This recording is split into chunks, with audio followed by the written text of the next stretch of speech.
Namaskar. Today's topic is vicarious liability of state. Before we could go deep with the vicarious liability of state, we'll just see what is the meaning of vicarious liability. Generally, a person is liable for his own wrongful acts and one does not incur any liability for the act done by others.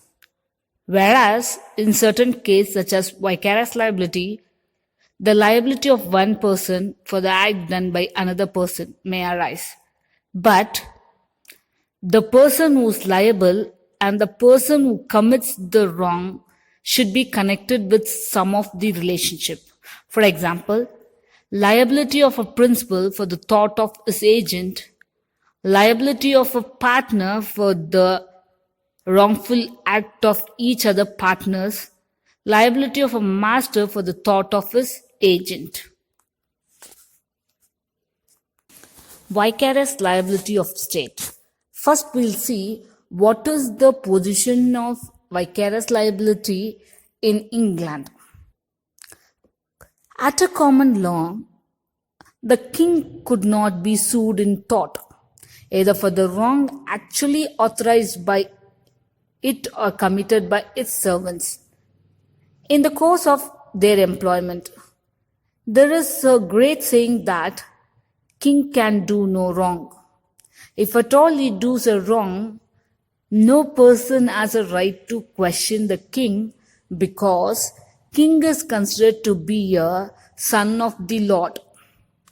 Similarly, no action could lie against the head of the department or other superior official for the act of their subordinate, for relationship between them was not of master and servant, but of fellow servant. This is the position in England. The individual wrongdoer was personally liable and he could not take the defense of orders of the crown or state necessity. The immunity of crown from liability did not exempt the servant from liability. The result was that whereas an ordinary master for vicarious liability for vicariously for the wrong done by his servant, the government was not liable for the thought committed by his servant. Whereas the position of India, vicarious liability, we have already seen England. In England, the government is not liable for a thought committed by his servant. Whereas in India, unlike Crown Proceeding Act 1947, we do not have any statutory provision mentioning. And after in 1950, the constitution, we have got our own constitution. In that, Article 300 of Constitution of India clearly states that tortious liability of state. The Government of India may sue and be sued by the name of Union of India, and the Government of State may sue or be sued by name of state. If the commencement of this constitution, any legal proceeding or pending to which a domino of India is a part, the Union of India shall be deemed to be a substituted for domino. So this was clearly says that under Article 300 clearly states that the wrongful act committed by the servant of state government can be sued if the servant of the central government does a wrong. The Union of India is liable in India. A very landmark judgment was given in the one of the important case called as Peninsular and Oriental Steam Navigation Company versus Secretary of State for India. If you couldn't remember the total entire name, you can use it as PNO Steam Navigation Company versus Secretary of State of India. In this case, the plaintiff, Peninsula and Oriental Steam Navigation Company, the servant was traveling in a horse-driven carriage and was passing by the dockyard in Calcutta, which is the government property. Due to the negligence on the part of defendant servant, that is state of India, a heavy piece of iron which they were carrying for the repair of a steamer fell, and its clank frightened the horse. The horse rushed forward against the iron and was injured. The plaintiff filed a suit against the Secretary of State for India in council for the damage which was caused due to the negligence of the servant employed by the Government of India. The court tried to look to the liability of East India Company. A distinction was drawn in this particular case between the sovereign and non-sovereign function. It was held that if the act was done in exercise of sovereign function, the East India Company would not have been liable. But if the function was a non-sovereign one, which could have been performed by private individual without any delegation of the power, then the company would liable. Hence, in this case, the government was held liable to pay a compensation to the plaintiff. Vidyavati was the state of Rajasthan. The plaintiff's husband died after being knocked down by the government jeep car, which was driven rashly and negligently by the employee of state government of Rajasthan. At the time of the accident, the car was being taken from the workshop to the collector's bungalow for the collector's use. In an action against the state of Rajasthan, the state was held liable.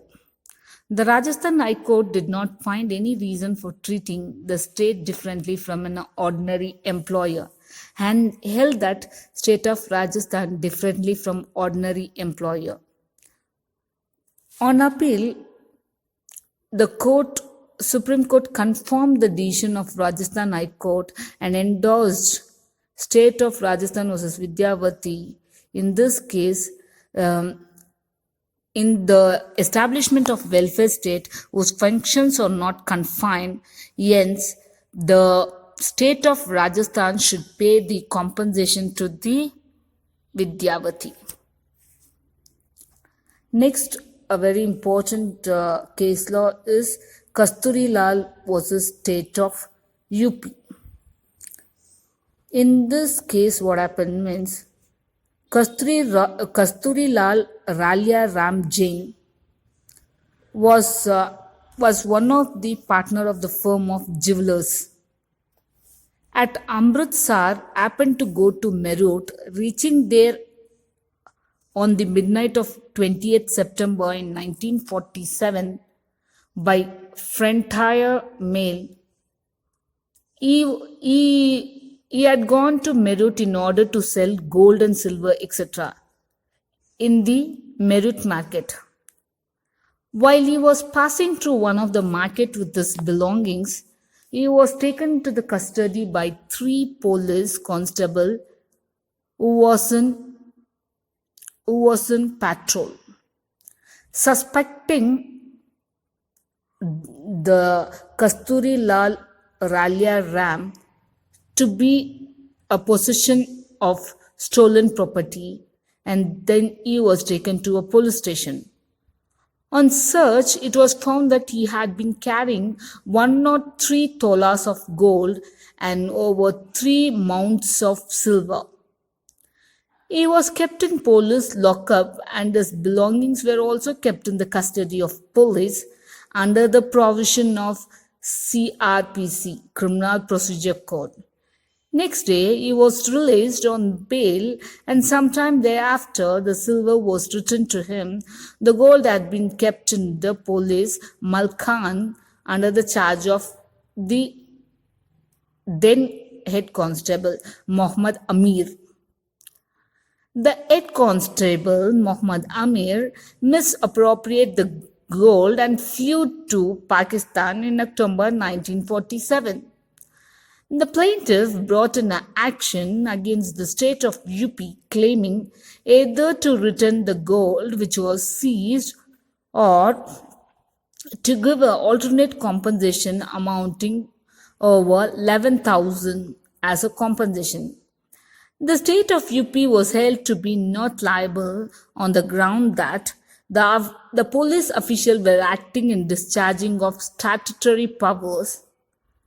The power of the police official is keeping the property in police malkan was a sovereign power. This was the contention, and unfortunately, the Kasturilal will not get a compensation in this case. The another case law is Bhim Singh versus State of Jammu and Kashmir.